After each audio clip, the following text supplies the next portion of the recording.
Bismillahirrahmanirrahim. Assalamualaikum warahmatullahi wabarakatuh. Waalaikumsalam warahmatullahi wabarakatuh. Mitra-mitra PT BES, hari ini kami kehadiran tamu yang sangat luar biasa, spesial tentunya. Di depan saya ada salah satu dari tim konsultan Eco Farming. Beliau adalah Bapak Jamaluddin Al-Afghani. Selamat datang Pak Jamal. Terima kasih. Di kantor PT BES. Beliau selaku Widya Swara bidang pertanian organik di Kementerian Pertanian. Kemudian beliau juga asesor pertanian organik Lembaga Sertifikasi Profesi Pertanian Kementerian Pertanian. Ya. Hari ini kami mau bincang-bincang nih dengan Pak Jamal ya. Tentunya terkait dengan produk yang dipasarkan oleh PT BES, yaitu adalah produk Eco Farming. Nah, produk Eco Farming ini sangat luar biasa penjualannya, sangat ramai sekali, sangat laku sekali.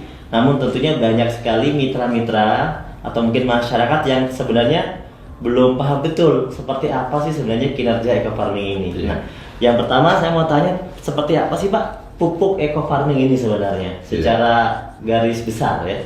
Ya, baik Pak Nur, terima kasih. Jadi para sahabat sekalian, Eco Farming ini kebetulan kami sudah melakukan beberapa kali uji laboratorium terkait dengan kandungan-kandungannya.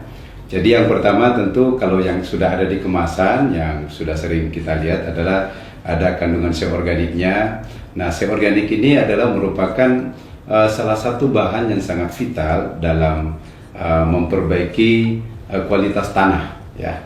Jadi tanah yang baik itu diindikasikan dengan seorganik yang semakin tinggi. Nah, saat ini kondisi tanah kita kenapa masuk dalam kategori kurus? Karena seorganiknya rata-rata kurang dari 2%, bahkan saat ini menuju ke 1%. Nah, jadi ini adalah satu hal yang menggembirakan bagi kita bahwa ada satu produk kecil tetapi kadar seorganiknya sangat luar biasa. Kemudian yang kedua ada kandungan N-nya, P-nya, K-nya. Ya sekalipun dalam jumlah yang kecil, tapi ingat bahwa memang untuk bahan organik tidak ada NPK yang di atas 5 ya. Jadi kalau Mas Nur, kalau misalnya ada pupuk organik yang N-nya di atas 5, itu malah dipertanyakan, jangan-jangan pakai urea. Jadi secara peraturan memang nggak boleh. Nggak boleh. Meskipun di Kementerian Pertanian kita membolehkan N itu sampai di angka 6, tetapi kalau bicara di sertifikasi, rata-rata lembaga sertifikasi organik akan mencari ada apa sebenarnya kenapa sampai di atas 5, dan pada akhirnya rata-rata mereka tidak merekomendasikan bahwa itu produk organik. Jadi kalau organik murni jarang sekali kita dapatkan di atas 5. Nah, kemudian yang kedua, Pak Nur, ini yang luar biasa dari hasil uji kami bahwa di dalam pupuk ini ternyata mengandung mikroba yang luar biasa besar. Jadi kalau misalnya nilai NPK-nya kecil tetapi mikroba penambat nitrogen itu yang tinggi, sehingga dia bisa mengambil nitrogen yang ada di udara. Ingat ya, di udara ini ada nitrogen sekitar kurang lebih 80% yang bisa diambil oleh mikroba di dalam tanah. Mereka juga mikroba-mikroba ini, kalau bahasanya kepala badan kami kemarin mengatakan bahwa mikroba ini ibaratnya adalah pasukan khusus. Pasukan khusus yang bekerja di dalam tanah, merombak bahan organik, menyiapkan nutrisi-nutrisi sehingga unsur hara tanah ini tercukupi untuk dimanfaatkan tanaman. Iya, karena banyak sekali pertanyaan kan, kenapa Eco Farming ini bisa bikin pertaniannya subur sedangkan kan kandungannya kecil gitu kan? Nah, termasuk juga mungkin gini Mas Nur, bahwa masa sih benda sekecil ini bisa digunakan untuk 1 hektar gitu ya. Nah, saya ingin jelaskan para sahabat mitra PT BES dimanapun berada, di dalam satu tub Eco Farming ini hasil uji lab kami yang baru keluar kurang lebih 2 minggu yang lalu ya, kurang lebih 2-3 minggu yang lalu, itu mengindikasikan bahwa jumlah mikroba positif yang ada dalam 30 gram itu 150 miliar. Nah, padahal dalam kondisi belum diapa-apain ya? Belum diapa-apain. Nah, ada 150 miliar.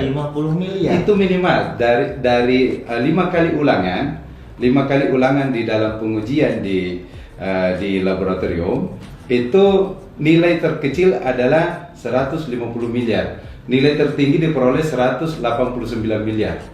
per 1 tub. Jadi kalau kita ambil tengahnya itu kurang lebih sebenarnya 170 miliar Rata-rata gitu ya? rata-ratanya ya. Itu maknanya apa, Dok?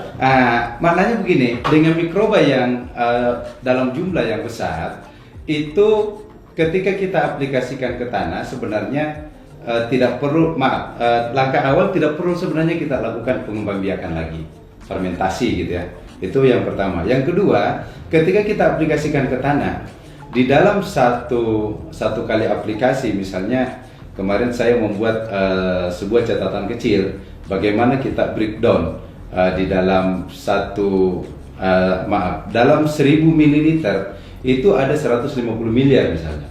Nah, artinya setiap 100 ml itu ada kurang lebih 15 miliar.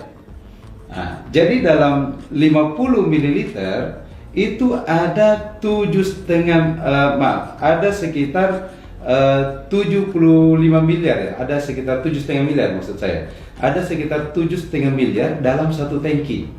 Dalam satu tangki yang dicampur dengan yang dicampur dengan 15 liter air. Nah, ini artinya apa? Mikroba yang begitu banyak ketika kita aplikasikan ini, pertama ketika dia turun ke tanah, mereka akan berkolaborasi untuk memperbaiki kualitas tanah. Dan mereka ini karena jenisnya banyak, penambah nitrogen, ada pembuka stomata. Nah ini yang unik lagi, pembuka stomata, Mas Nur. Apa fungsinya pembuka stomata? Stomata itu kan ada waktu-waktu terbuka secara alami. Ya, sampai jam 10-an. Iya. Ya. Nah, tetapi dengan menggunakan eco farming ini, ada mikroba yang kerjanya memang membuka stomata di luar jamnya. Jadi bisa bertambah lama gitu teman-teman. Iya. Nah, sehingga kenapa kemudian teman-teman misalnya di sawit ya. Tadi kita dengarkan ada tamu dari Bengkulu mengatakan ada petani yang mengaplikasikan baru sekali, tadinya daunnya itu nggak bisa terbuka untuk keluar sawitnya, baru sekali aplikasi ternyata udah pada keluar setelah 28 hari. Nah, akhirnya mereka mengatakan, wah ini baru kali ini saya pakai pupuk yang bisa membuka daun secepat itu. Nah, kenapa itu bisa terjadi? Karena kerja mikroba. Nah, sebenarnya di dalam eco farming ini ada mikroba apa aja, Pak, yang sudah diteliti? Kita kemarin itu baru kurang lebih sekitar 8. Jadi ada mikroba aerob. Mikroba aerob ini sangat bagus untuk memperbaiki kualitas tanah, kualitas air ya. Sehingga kalau misalnya ada lahan-lahan yang kondisi airnya kurang bagus, nah itu bisa diperbaiki dengan mikroba aerob. Kemudian ada pelarut fosfat. Nah, di dalam tanah kita, Mas Nur, hasil residu-residu dari pemupukan yang menggunakan anorganik itu banyak sekali fosfat-fosfat yang tersedia, tidak larut. Nah, dengan menambahkan eco farming itu akan melarutkan fosfat-fosfat tersedia sehingga tanpa dipupuk P pun tanaman sudah tercukupi. Nah, itulah kenapa kemudian dengan pengurangan sampai 75%, kenapa kemudian ternyata masih tetap bisa mencukupi unsur hara tanaman karena kerja mikroba yang memanfaatkan bahan-bahan yang tersedia di dalam tanah.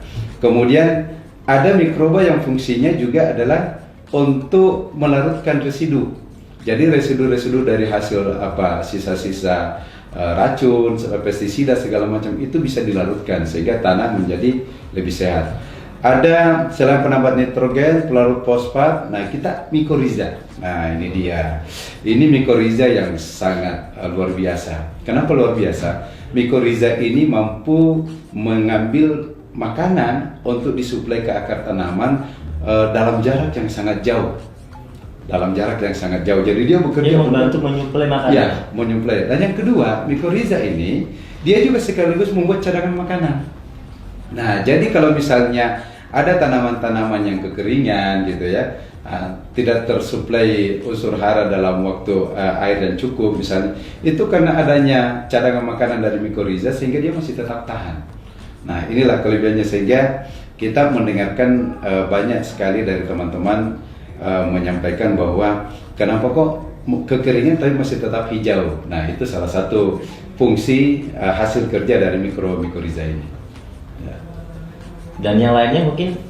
Nah, jadi kita baru intinya begini, kita baru mengidentifikasi mikroba ini kurang lebih sekitar 200 juta dari 150 miliar. Nah, sehingga baru diidentifikasi sebagian? Iya, baru sebagian. Dari 150 miliar ini hasil uji kita baru kurang lebih 200 juta yang teridentifikasi. Artinya apa? Masih banyak mikroba-mikroba positif lain yang belum kita ketahui apa namanya, tetapi hasilnya sudah nampak kinerjanya. Nah, jadi begitu diaplikasikan ke tanaman, loh kok ini bagus. Nah, itu dia rupanya kolaborasi dari banyak mikroba ini memberikan pengaruh yang luar biasa untuk menyiapkan unsur hara dalam tanah.